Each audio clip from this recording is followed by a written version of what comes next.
Hello. आज हम the interview का पार्ट 2 करेंगे, जिसमें हम देखेंगे कि किस तरह से अम्बर्तो इको और मुकुंद जी के बीच के इंटरव्यू के पार्ट। शुरू करते हैं हमारी कहानी।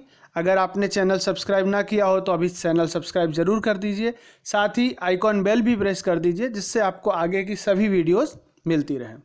शुरू करते हैं। अम्बर्तो इको जो एक एक्सपर्ट स्कॉलर हैं सेमियोटिक्स में, मतलब जो स्टडी करते हैं साइंस एंड सिंबल्स की, साथ में प्रोफेसर भी हैं इटली में। इनकी एक बुक है द नेम ऑफ रोज, जो बहुत ज़्यादा फेमस हुई। दूसरे मुकुंद पद्मनाभन, जो न्यूज़पेपर द हिंदू से हैं और वो इंटरव्यू लेते हैं। शुरू करते हैं स्टोरी। इसमें हम देखते हैं कि मुकुंद पद्मनाभन जो हैं किस तरह से क्वेश्चन आंसर्स करते हैं अम्बर्तो इको से, जो बहुत ही वेल नोन है, रिसर्च स्कॉलर हैं और साथ ही सेमियोटिक्स पे वर्क किया है, लिटरेरी इंटरप्रिटेशन भी किया है, मीडिएवल एस्थेटिक्स पे भी वर्क किया है। इसके साथ साथ इन्होंने literary fiction, academic text, essays, children book और न्यूज़पेपर आर्टिकल्स भी लिखे हैं।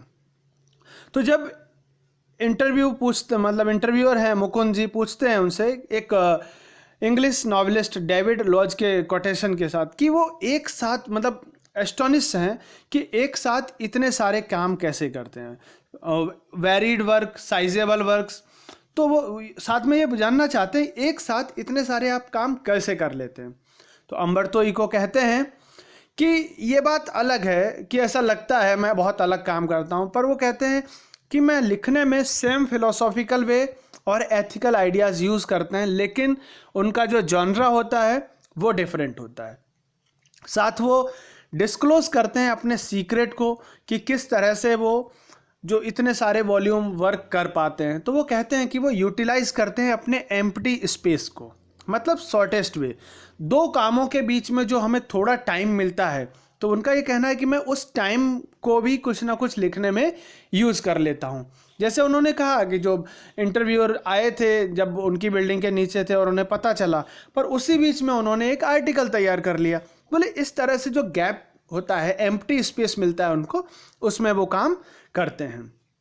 इंटरव्यू फिर उनसे क्वेश्चन करते हैं कि आपके राइटिंग वर्क में पर्सनलाइज वर्क बहुत देखने को मिलता है, जो कि सच में बाकी लोगों से डल है, डिफरेंट है।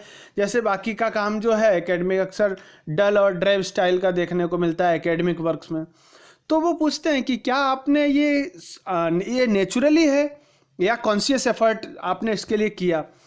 तो अम्बर्तो इको जवाब देते हैं कि जब वो 22 साल के थे और उन्होंने अपना फर्स्ट डॉक्टरल डिसर्टेशन जो है इटली में प्रेजेंट किया था, उस समय उनके प्रोफेसर बहुत इम्प्रेस हुए थे उनसे, क्योंकि उन्होंने ना सिर्फ अपने बेहतर वर्क बल्कि उनके ट्रायल्स और एरर्स को भी मेंशन किया था। साथ में उन्होंने बताया है कि रिसर्च वर्क में उन्होंने जो चीज़ों को हर डे टू डे लाइफ को मेंशन किया, उनके प्रोफेसर ने इस डिसर्टेशन को बुक में भी पब्लिश किया ताकि और स्टूडेंट्स को एनकरेज कर सकें। इको समझते थे, अम्बर्तो इको, कि नैरेटिव स्टाइल जो है वो उनके वर्क में बहुत हेल्पफुल रही है, और जब वो एक राइप एज, उनकी एज ऑफ 50 हुई, तब जाके वो एक नॉवेलिस्ट बने। इसी समय वो याद करते हैं अपने फ्रेंड रोलैंड बार्थ्स को, जो एक एसेइस्ट थे, और बताते हैं कि कैसे वो जब डेथ हुई तब भी बहुत फ्रस्ट्रेटेड थे। क्योंकि उनकी जो एक विश थी कि कभी वो क्रिएटिव राइटर नहीं बन पाए। तो अम्बर्तो इको कहते हैं कि उन्हें ऐसी कभी भी फ्रस्ट्रेशन फील होने की नौबत नहीं आई। वो अपने एसेज भी नैरेटिव स्टाइल में ही लिखते हैं, और नॉवेल्स की बात करें तो वो कहते हैं कि ये तो मैंने एक एक्सीडेंटली स्टार्ट हुआ है, वो इसका कोई उनका प्लान नहीं था। तो उसकी बात करते हैं, जो उनकी बुक है the name of the rose book. तो बताते हैं कि एक बार उनके पास कुछ भी करने को नहीं था, तो उन्होंने सोचा कि चलो नॉवेल लिखी जाए, और नेम ऑफ द रोज जो लिखी, जो बहुत ज़्यादा फेमस हुए, जिस वजह से, हालांकि उन्होंने एकेडमिक वर्क जो हैं more than 40 non fiction work लिखे हैं, लेकिन लोग उन्हें एज ए नॉवेलिस्ट जानते हैं, जो उन्हें अच्छा नहीं लगता है। क्योंकि उनका एकेडमिक वर्क ज़्यादा है। वो कहते भी हैं कि वो एकेडमिक कम्युनिटी से जुड़े हुए हैं और एकेडमिक कॉन्फ्रेंसेस ही पार्टिसिपेट करते हैं। उन्होंने जो नॉवेल है वो सिर्फ संडे लिखी है, और वो इस चीज़ को भी एक्सेप्ट करते हैं कि डेफिनेटली मैं मिलियंस लोगों तक पहुंच पाया हूं, तो सिर्फ नॉवेल की वजह से। सिमियोटिक का वर्क जो है उससे मैं कभी भी नहीं पहुंच पाता लाखों लोगों तक, मिलियंस ऑफ पीपल। फिर मुकुंद पूछते हैं उनसे कि क्या वो सरप्राइज हैं इस नॉवेल की सक्सेस पे जो नेम ऑफ द रोज है।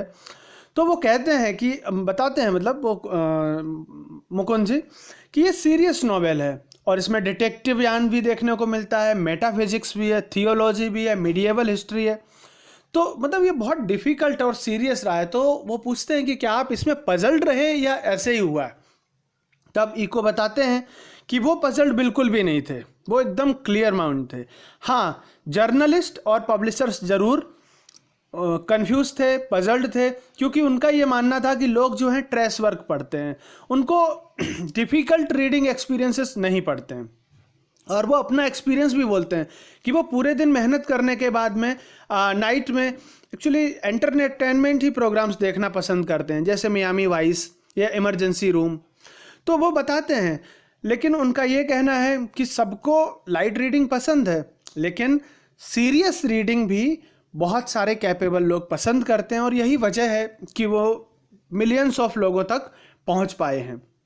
वो कहते हैं कि मिलियंस ऑफ पीपल जो है वो उनके मिडिएवल पीरियड जो उन्होंने वर्क्स लिखे हैं उस बुक में जो मेंशन किया है, वो कहीं ना कहीं मेजर रोल प्ले करती है उनकी सक्सेस के लिए। साथ में इको कहते हैं कि ये एक मिस्ट्री ही है कि ये वर्क उनका इतना फेमस हुआ, द नेम ऑफ द रोज, क्योंकि वो कहते हैं अगर ये 10 साल पहले या 10 साल बाद मैंने लिखी होती तो शायद इतनी फेमस कभी भी ना होती। तो इस तरह का एक इंटरव्यू है जो इसमें अम्बर्टो इको अपनी सक्सेस और अपने वर्क के बारे में बात करते हैं। आई होप आपको ये वीडियो पसंद आई होगी। Thanks for watching this video पसंद आई तो लाइक करें। कोई डाउट है या कमेंट है, आप क्वेश्चन है तो कमेंट करके पूछ सकते हैं। साथ ही चैनल को सब्सक्राइब करना ना भूलिए। Thanks a lot.